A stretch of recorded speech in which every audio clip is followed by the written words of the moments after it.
I like to talk to you something if you have mind to listen to it. I know all of you are young or old, you will go through every phase of life.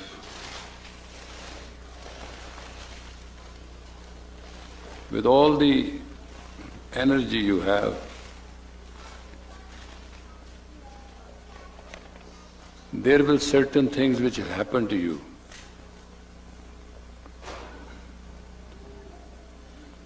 And that is whether you can guide your life like a guiding star, self-propelled.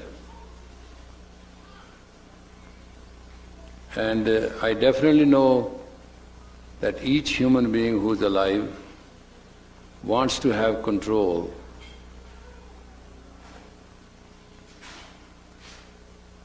Some of us are very ambitious, we want to control the whole world. Some of us are very ambitious, we want to control the family and the surroundings. But very few might be here who would like to control their own mind. And without the control of your own mind, your life will never be complete.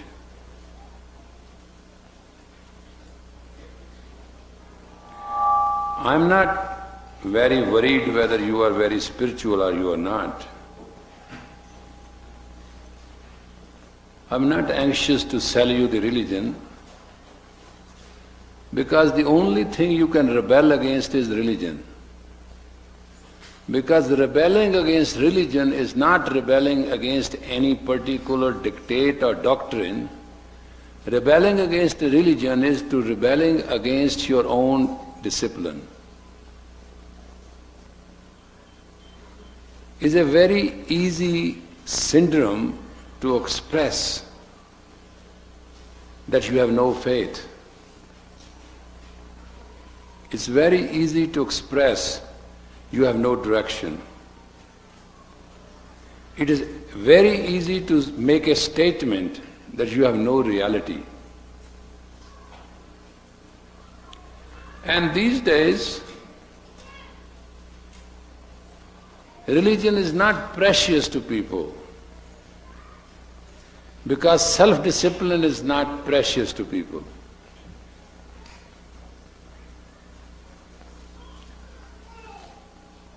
For our life,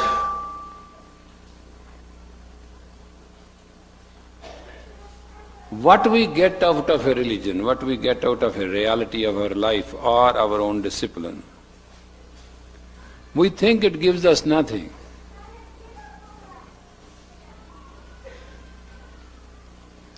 We feel that there's no satisfaction, emotional satisfaction, social satisfaction,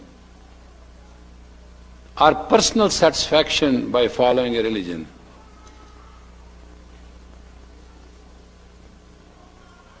It may be true in the light of a lot of people, because our society in general accept no religion.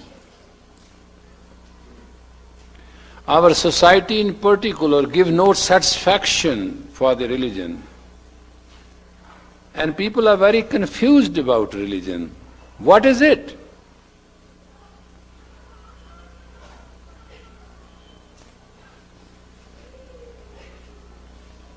Why to obey so many restrictions?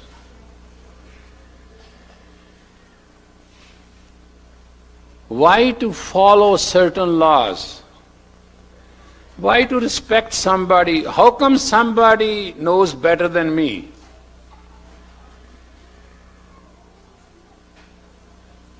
Let me tell you something very simple.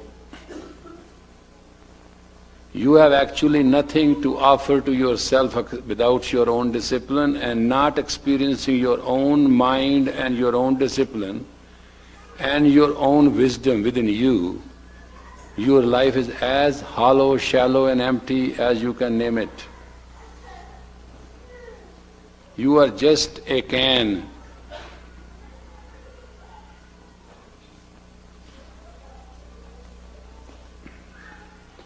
I am not telling you that you should be confused about religion.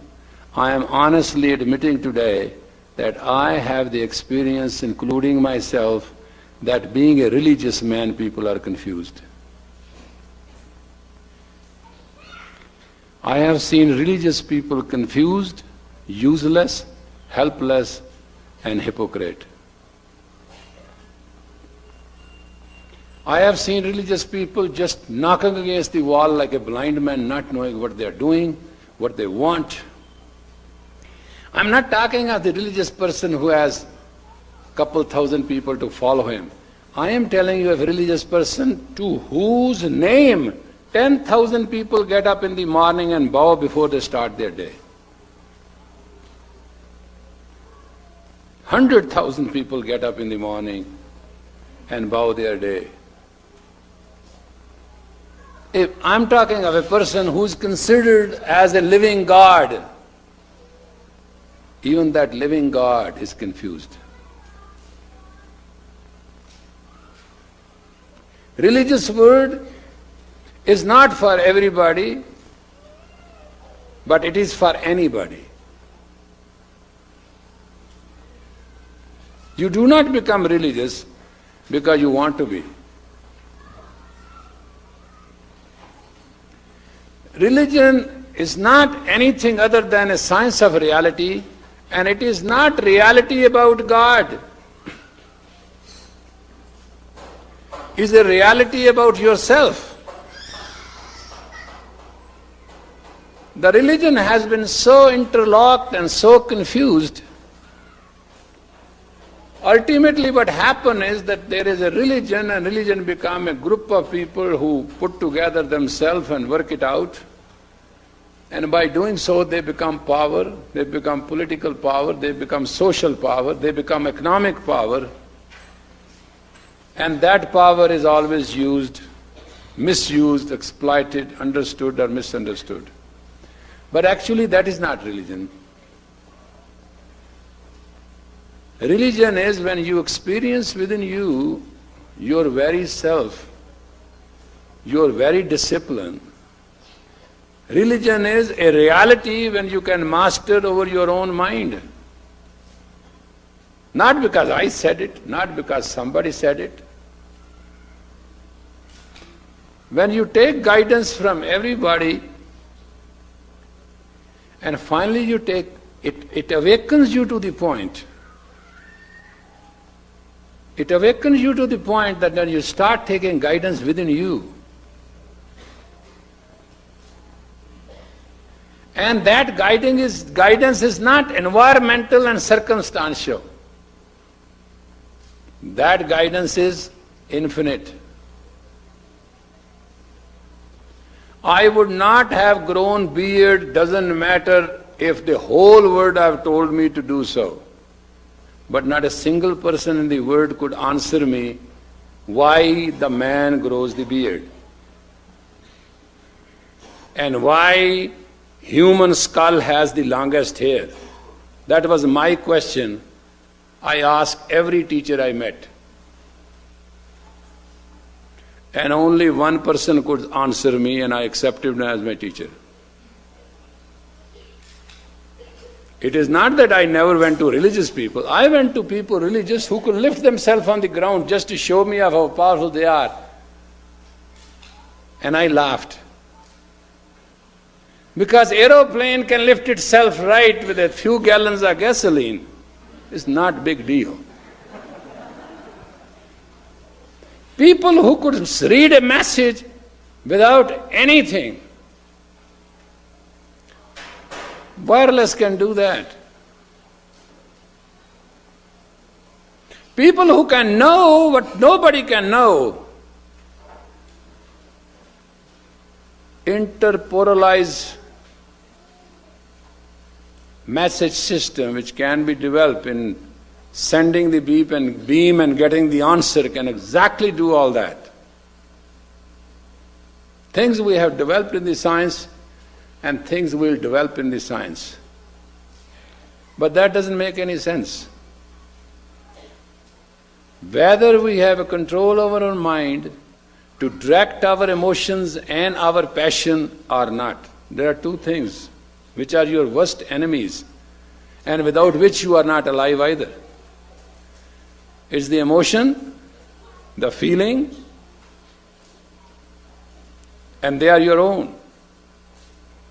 If your feeling and your own emotions you can control by your mind, under the guidance of your intelligence, you have walked on the path of a reality.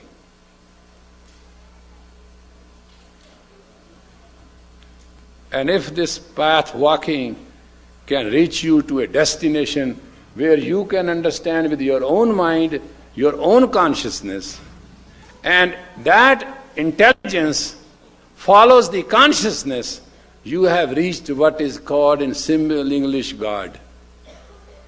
You don't have to go to God. And that is the total challenge. You can see things through microscope. You can see things through telescope. You can predict things through horoscope. But with all scopes, if you can understand conscience and you do not develop the conscience scope, which is called the third eye, Agya Chakra, you are still incomplete.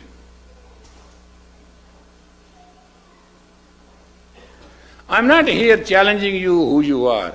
I am telling you what your value is on the scale of consciousness.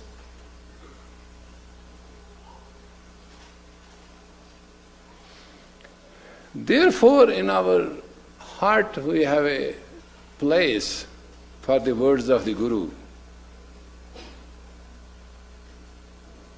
Guru has guided us, Sri Guru Granth has guided us to talk to the mind. That's the one place where mind is talked to.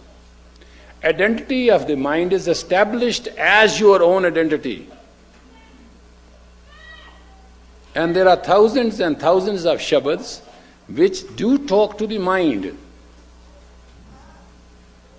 So when Guru talks to the mind and also answers the answers, there is some established identity which has to be looked into.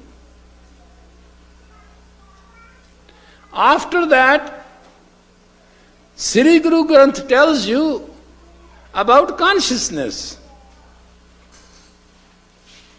a state of a controlling level in which man can relate, on which a woman can relate, on which a human can relate. When all that is mixed together, you are on the road of prosperity. Otherwise, you are on the road of politics. Conflict is between prosperity and politics. There is no position without politics, and politics is a cutthroat living. For anything going up, you have to eliminate all. Otherwise, you can't be number one. In prosperity, more the merrier. You have to carry all. Both things are difficult. In a competition, you have to eliminate those who are ahead of you so that you can be number one. In prosperity, you have to carry all that you can be number one. There are some people who are so upset against me, you can't believe them. Sir, can we go to a dinner tonight? I say, yeah, good idea. Though I am on a diet, I can't eat, but let's go. Not all the people. Can we go 1-2 people? I say, what do you mean by 1-2 people? What is 1-2 people? I can't handle a group. Well, your body is a group. Arms are there, fingers are there, heart is there, legs are there, this thing is there, that thing is there. What is this? All not a group. You are a bunch of a living group. So if you cannot handle your own group,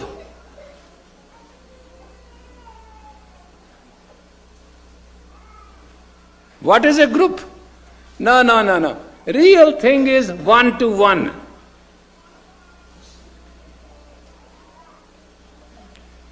You know what is one-to-one?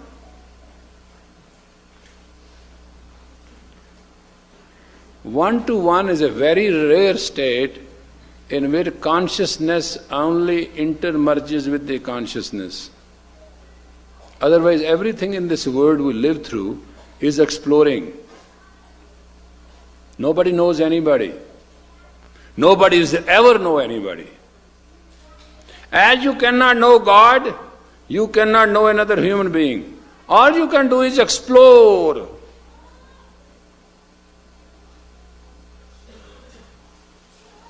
But there is a one way in that exploration where you can totally win. That is called surrender. Unfortunately, in America it is very difficult to surrender because it is a sign of defeat. How can I give up my ego?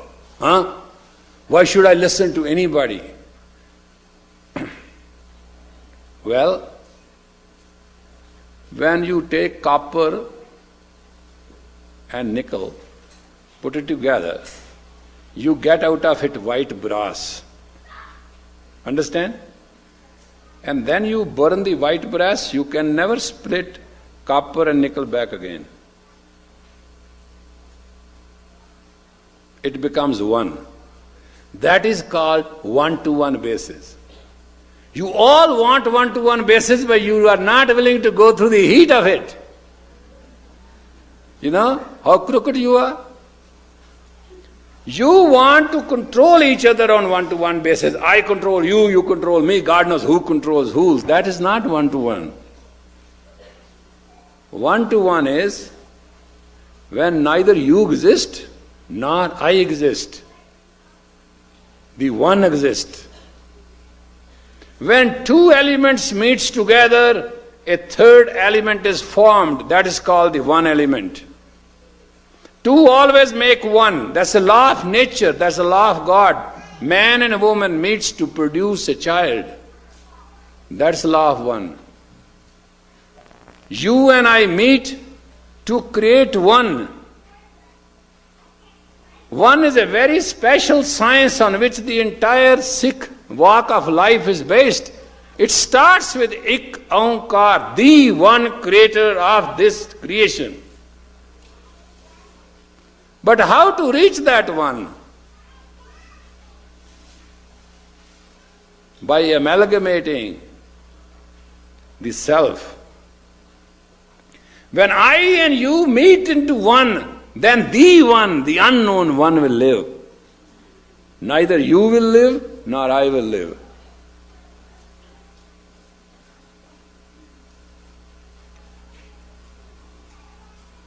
And it is the most conscious act of life. That's why tomorrow there will be Amrit and we'll baptize people. We'll baptize with them with a double-edged sword.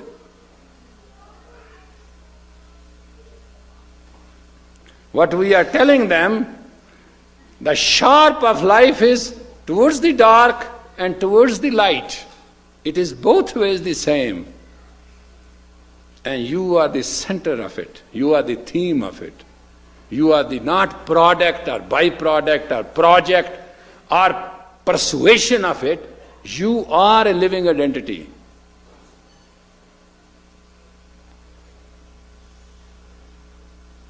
Hey, may I tell you something?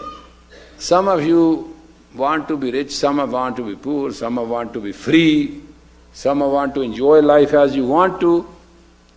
There are a lot of inspiration in you. This all will come to you in proportion. As much you put in, that much you may have. But the whole universe will come to you when you will become one, or learn the procedure to become one with anybody or everybody or anybody, anywhere or any time. And there's one principle to it. That principle is, we all have one thing common. We all have different mind, we all have different body, but we have one soul. Is a part of one soul. If we can see the soul in each other, relate to it, find it, understand it, respect it, then that oneness will be forever.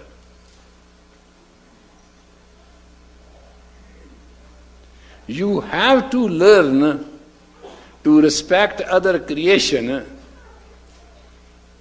bad and good. I'm not sitting in judgment and I'm not asking to judge anybody. If you can see a prostitute and a very noble woman, if you see the prostitute, bow and thank God that I am not a prostitute. If you are not. If you are, then relate to it. Then you have meet the same as you are. If you find a noble woman, bow and be in gratitude. Thank God, at least you have seen somebody who is noble and you have acknowledged it. So each place gives you only one chance, and that is to thank. You do not have a chance not to thank. When you get up in the morning and you open your eyes and you breathe consciously, if you have not thanked yet, you have lost the greatest opportunity of the right to live. At night when you are dead tired and you do not know what to do, and you have put your head with pillow and you are gone, before going, if you have not thanked for that day, you have lost the opportunity to enjoy the night. Each state of mind we enter with gratitude. And that is God. That is experiencing God alive. That is knowing God now. Rest, my friend, is politics. God within you is in you and within your gratitude. And in that gratitude, you grow as saintly as you could. Some people are very afraid. I follow that. They feel very pressured. Why should we look different? Why should not? We are different. Each one of us is different. No body is alike. Nobody has a thumbprint even alike. That's why police can find out who's the thief, who's not, from the thumbprint, from fingerprints. So every body has a fingerprint different than any other body. Every body has a different body than any other body. Everybody has a different mind than other body. Mind is different because of the caliber. Body is different because of the projection of power and preparedness to accept things. And I tell you today, your entire life is based on two things: body and mind, and Satnam, that's it. Beyond, very few will go.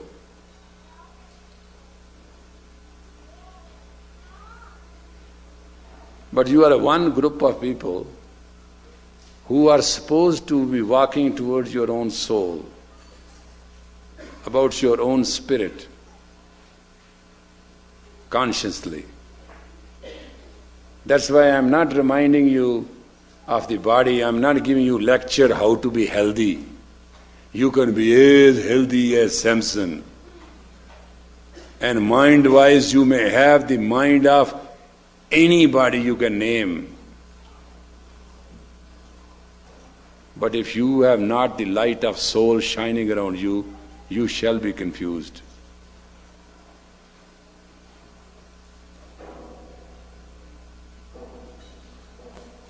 You shall clash with each other, with your environments, with your neighborhood. You shall not follow discipline because you are handicapped and you have weakness. Because the strength behind you is the spirit of you. If you not let that spirit play, you will not have the power to go. The world today needs peace. It needs harmony. It needs tranquility. We all can work for it and give it, only if we have peace within ourselves. You cannot, my friend, give anybody if you don't have it.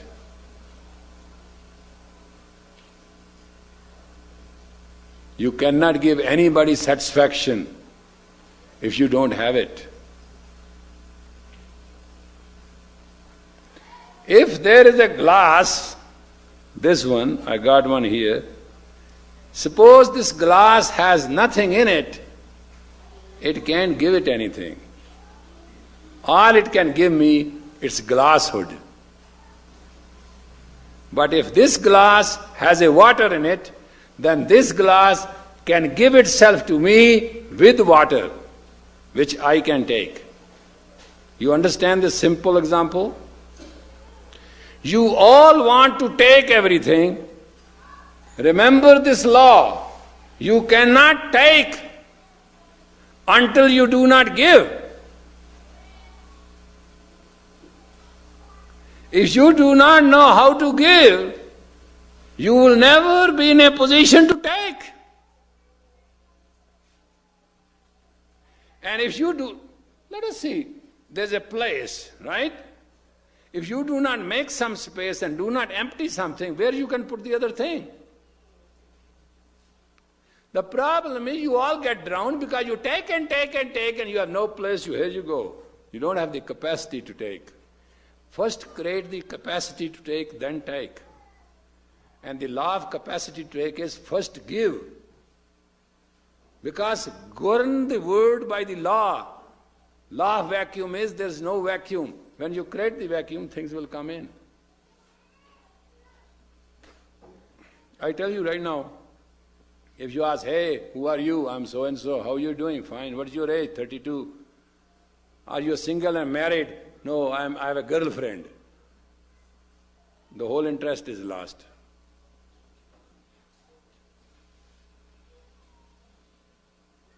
Nobody wants to go and complete this situation because there's already a girlfriend. If you say, no, I'm single, and she can say, well, I'm single too.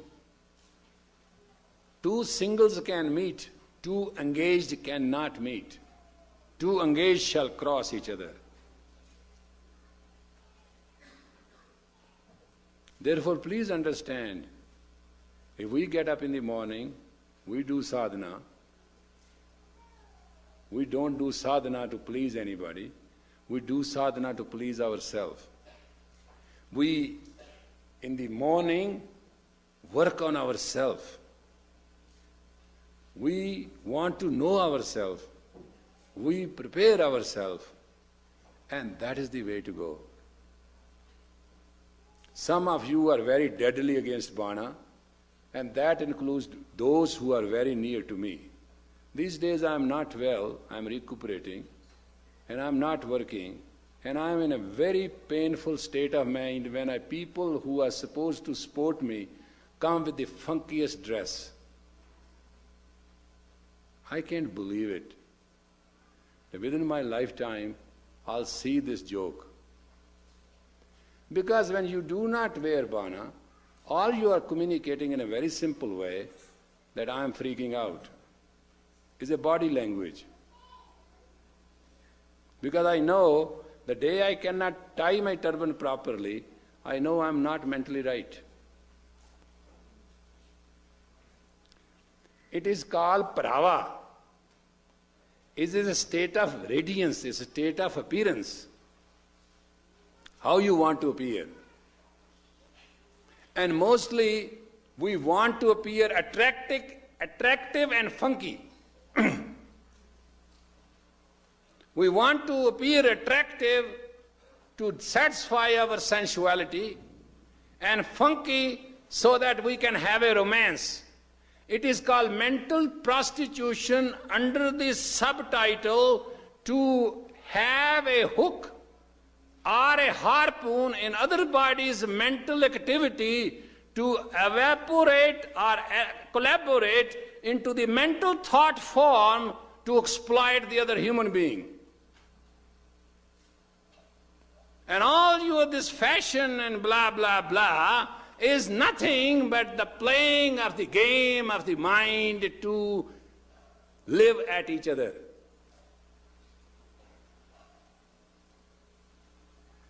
Don't misunderstand that I don't understand it. I have been telling you all these years, and I'll keep on telling you till my last day, this is the bad game you play. It is easy to harpoon another mind and let the line go, but it is very difficult to stay yourself then. You are dragged with it. And your position will be no different than that man who is in a horse, whose foot in a saddle, and he is hanging on the ground, walking behind. Have you seen sometime in the movies? Huh? The rider fell from the horse, okay? Not on the ground, but his one foot is in the... Very good. Then what happens? Huh? And how many of you can honestly now calculate yourself that you are just dragging? And that is what your pain of life is. You are not free. You want to write the whole universe, you want to control everybody, and you don't have a control on your own mind.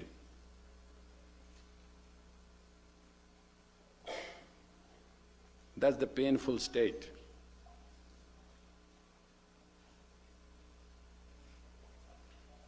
What we are going through now is the middle age crisis. When a girl or a boy is 9-year-old, it is middle age crisis. Between 18 years of life cycle, 9 years is middle age crisis. I have seen every woman has a very good excuse. Moment she becomes 36 to 45, you can't even deal with this creature. They have a very planned, what you call as 10 years plan to let you know that she's going through middle age crisis. To keep our mind and our faculty of mind together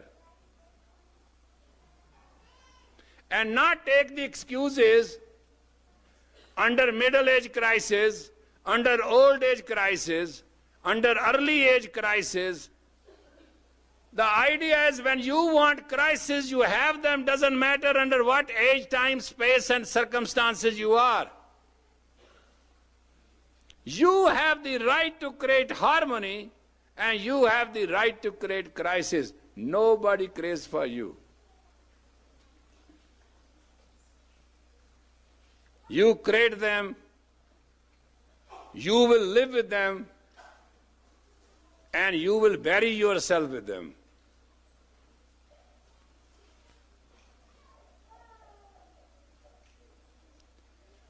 Well, there is a one way to get out, and that is to grow and grow consciously. And that is one chance we all have. We have one chance to grow consciously and take the guidance. There are many people who read the Sri Guru Granth, they say we don't understand it. Really, you don't.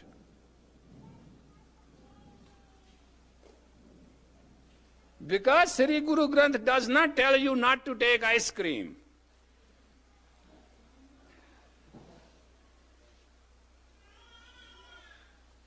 Mostly we go for psychoanalysis and we talk to psychiatrists and we go for counseling. It surprises me sometimes Why we cannot counsel ourselves? I have counseled now for almost 16, 18 years. I have one difficulty. When I counsel somebody, the people say, "You, sir, make things so simple." I say, "But what is complicated?" Nothing. Simple is you are neurotic, he is neurotic, you both are fighting. You drop your neurosis, matter will end. How? I always have something in my hand, I say, like this. Dropping is just dropping. The idea is neither you are willing to drop, nor she is willing to drop. You both want to fight, you want a free show. And pay somebody money to learn how to fight that free show or not pay, that's all it's about.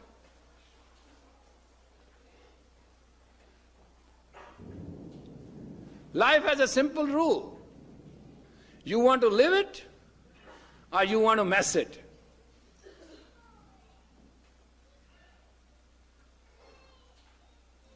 If you mess the life, you will miss the principle of life. I know these days you all want to be loved. You all want to love, you want to have somebody to love you, you want somebody to love you and you love somebody and you want to be engaged. But question is, do you have the capacity? Do you deserve? Do you know what love is?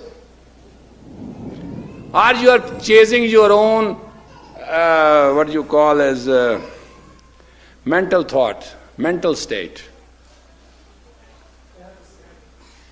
Fantasy is kind of a practical joke. It exists. But mental level does not exist enough. One morning you get up, you feel very passionate, you want to do everything. Next morning you get up, you don't want to get up. Now who wants to be with you? Mr. Yo-Yo?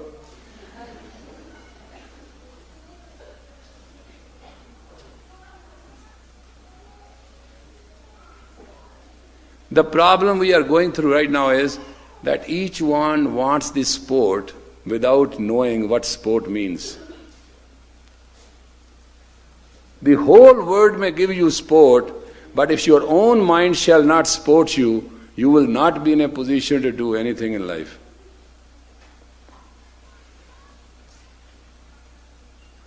And mind cannot be controlled, your own mind cannot be controlled and guided and give you the sport until it is brought to a discipline. That word which brings the mind to a discipline to support you is called mantra. Mantra, to bring discipline to the mind. That's why we do japa. Japa creates the heat. That is called tapa. In tapa, that heat burns the karma. Out of the karma grows the kindness and it becomes dharma. Out of that grows the compassion. And that is called siddhi. That's called power. From that comes the word sadhu, who has controlled himself through the all aspect of life, and that is what we call is sadhana, which you do not normally want to go. How many of you are doing regular sadhana? May I know? Raise your hands. Cheat on it, doesn't matter, you lie anyway, just show better hands. Give big number, come on. Shame on you. Can you believe? I know you so well, you don't know. All right, those who do their sadhana partially, partially, and those who wants to do sadhana and love to do it but sleep through that time.